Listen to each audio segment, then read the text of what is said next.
National interest. Thank you sir. Thank you. माननीय सदस्य हनुमान बेनीवाल जी, ये न्यूक्लियर एनर्जी पर बोल रहा है जी। Hanuman ji sir, nuclear energy bill है।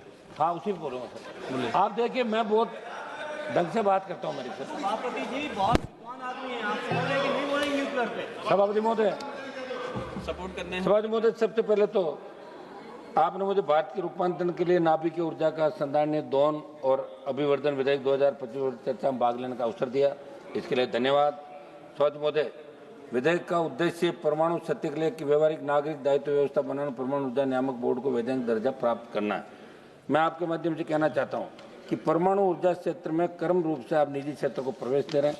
सभापति महोदय, सरकार ने जो विधेयक लोकसभा में पेश किया है, उसकी जनता, देश की जनता को गहरी शंका और सख्त आपत्ति है, क्योंकि सरकार की मंशा के दूसरे पहलू को देखेंगे तो ये सामने आएगा कि विधेयक केवल एक तकनीकी संशोधन नहीं, बल्कि ये हमारे संवैधानिक सिद्धांतों, जनता की सुरक्षा तो सरकारी जवाबदारी सिद्धांतों में जड़ से बदलाव का प्रयास है। इस विधेयक के माध्यम से सरकार परंपरागत रूप से सार्वजनिक क्षेत्र के अधीन रहे नाभिकीय ऊर्जा पर निजी कंपनियों को खोलना चाह रही। परिवर्तन सिर्फ बाजार खोलने का पसंद नहीं, इसमें जोखिम की प्रवृत्ति, लाइबिलिटी, निगरानी संरचना पूरी तरह बदल जाएगी। सभापति महोदय, हमें मानते हैं कि निजीकरण की प्रक्रिया पारदर्शी, सख्त और जनता हित की शर्तों पर न हो तो भारी कीमत चुकानी पड़ सकती है। सभापति महोदय, ये विधेयक पुराने एक्ट को बदलकर नई व्यवस्था लाता है, जिसका अर्थ है कि दशकों में बने सुरक्षा मानदंड और पीड़ितों के अधिकारों के संरक्षण के लिए नियम होंगे। इसलिए मंत्री जी, आप जो जवाब देते जरूर बताएं कि नागरिकों की सुरक्षा और दुर्घटना की स्थिति में मुआवजे का अधिकार कैसे सुनिश्चित रहेगा।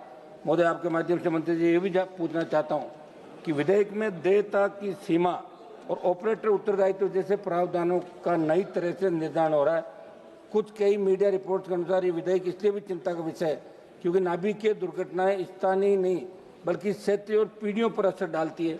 ऐसे बहुत सीमांत जोखिमों के लिए सीमित लाइबिलिटी पीड़ितों को पुनर्वास, पर्यावरण सर्वनाश के समय अपर्याप्त साबित हो सकती है। नागासाकी और हिरोशिमा का उदाहरण इस बात को दर्शाता है कि इतिहास से हमें कुछ सीखने की आवश्यकता हमेशा ध्यान रखना चाहिए। इतिहास अपना आपको दोहराता है। सभापति महोदय, निजीकरण, ये विधेयक नाभिकीय ऊर्जा जैसे अति संवेदनशील क्षेत्र को निजी कंपनियों के लिए खोलता है। मंत्री जी से पूछना चाहता हूँ कि क्या सरकार ये गारंटी दे सकती है कि मुनाफे की दौड़ में सुरक्षा से समझौता नहीं होगा, क्योंकि इतिहास बताता है कि जब भी उस जोखिम वाले क्षेत्रों में निजीकरण हुआ नुकसान आम जनता ने ही उठाया। दूसरा सवाल, दुर्घटना हुई तो जिम्मेदार कौन। मैं मंत्री जी पूछना चाहता हूँ, इस बिल में लाइबिलिटी को सीमित और स्पष्ट किया जा रहा है, और लाइबिलिटी सीमित होगी तो पीड़ितों को मुआवजा कौन देगा, क्योंकि परमाणु दुर्घटना का असर केवल एक जिले, एक साल तक नहीं रहता, उसका असर पीढ़ियों तक जमीन, पानी और स्वास्थ्य पर पड़ता है। सभापति महोदय, मेरा आग्रह है कि जनता को इसमें अंधेरे में क्यों रखा गया। क्या कोई व्यापक लोक परामर्श हुआ, क्या कोई खुली जन सुनवाई हुई, क्या सरकार का ऐसा रवैया नीतिगत व जबरदस्ती नहीं। महोदय मंत्री जी, जब आप ये बताएं कि रेडियो धर्मी कचरे का स्थायी और सुरक्षित निपटान कहाँ और कैसे होगा, क्योंकि अगर आज इसका उत्तर नहीं है तो हम भविष्य की पीढ़ियों के लिए जरूर ये जेल छोड़ के जा रहे हैं। आपके माध्यम से सरकार को ये भी कहना चाहता हूँ कि विकास का मतलब ये नहीं कि सुरक्षा को कुर्बान कर दिया, जनता के अधिकारों को सीमित कर दिया जाए। मंत्री जी, लाइबिलिटी कानून को पीड़ित केंद्रित बनाया जाए, परमाणु ऊर्जा को पूरी तरह सार्वजनिक जवाबदेही के दायरे के अंदर रखा जाए। सभापति जी, ये अटल जी ने ये पोखरण के अंदर परमाणु जो परीक्षण किया था, और निश्चित रूप से उस समय बहुत बड़ा दबाव था। उससे पहले कांग्रेस सरकार के अंदर 1974 में परमाणु परीक्षण हुआ, और हिंदुस्तान ने बाहरी जितनी भी बड़ी ताकतें थी उनको दरकिनार करते, उनके दबाव को परमाणु परीक्षण करके ये वर्ल्ड में संदेश दिया कि हिंदुस्तान परमाणु क्षेत्र में बड़ी ताकत बनकर उभर गया।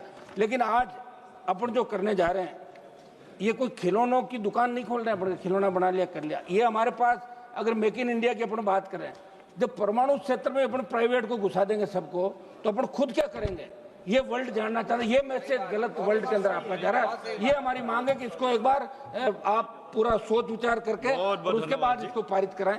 बहुत बहुत धन्यवाद। महत्वपूर्ण मुद्दे हैं। माननीय सदस्य जी।